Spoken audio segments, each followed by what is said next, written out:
Kwaniriza nnyo ku Babi Television Uganda webale kubanga otambuliramu naffe yonna gy'osinzira okubanga otugoberera. Nsonga ku nsonga nga bulijjo tuyama okubanga tuzikutuusaako yonna gy'osinzira okubanga ogoberera omukutu guno ogw'enkyukakyuka ogwa Babi Television Uganda. Tuyozaayoza His Excellency Robert Kyagulanyi Ssentamu olw'okubanga yeetabye mu BAFTA Awards eza omwaka guno gwa 2024 era nga kyabadde wali mu ggwanga lattu eya United States of America era nga President Robert Kyagulanyi Ssentamu bw'omulaba yabadde agenze kwogera ku biki ebikwata ku Bobi Wine the People's President oba giyite documentary film eno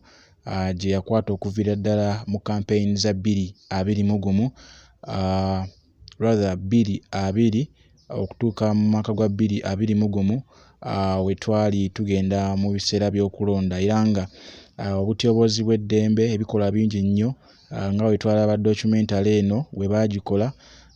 okutyobola eddembe ly'obuntu kwali kungi nnyo era nga BAFTA Awards balonze documentary eno okubeera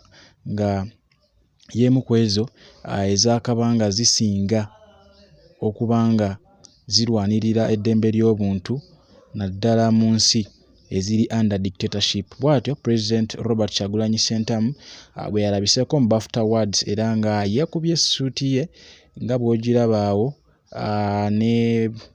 First Lady Babi Kyagulanyi Itungo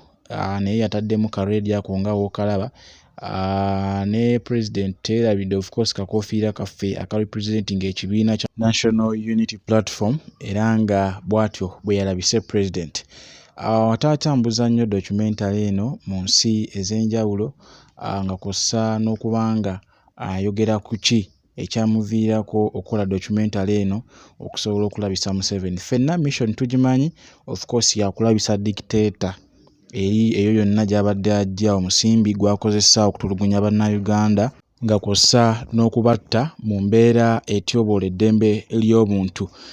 President waffe Robert Kyagulanyi Ssentamu of course ebbanga lyakuuliza lyamaze mu ggwanga lya America wabeerawo meeting ez'enjawulo weewaawo tavaayo kubanga azoogera mu lwatu naye nga mission of course mugimanyi bulungi nnyo era ffenna tugimanyi bannankyukakyuka titwagala kuggyako Museveni nga President Robert Kyagulanyi Ssentamu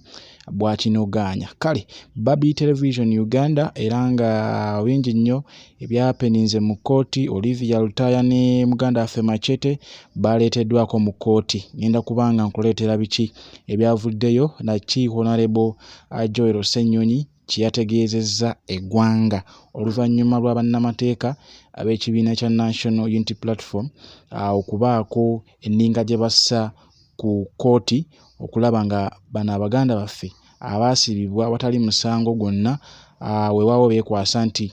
bali beenyigira mu butujju nga bwe bagamba era ensonga nga lwaki mbu baatwalibwa mu kkooti y'amagye okulaba nga balamulwa emisango eminene egyo egibavunaanibwa mbu. Kale n'ebisingako kaawo tugenda kuba tujja nabyo mu maasoko kaawo mu vidiyo yaffe eziddako tova ku Babi Television Uganda gwompya nsabe subscribinge olikinge osharinge so that ensonga zino zisobola okutuuka ku buli munnayuganda naddala oyo yeetaaga okubanga akyusa eggwanga lye okulaba nga awona obanga awunya bannayuganda banne ekibambulira ekigenda mu maaso okulaba nga kibamalako eddembe oba oli awo naawe okukomawo wano e Uganda weeyagalire mu nsi yo nga kw'ossa n'okubanga osanyukira ku bulungi bw'ensi yo. Weewaawo Uganda nnungi nnyo, yes tetuwakana nti nnungi nnyo naye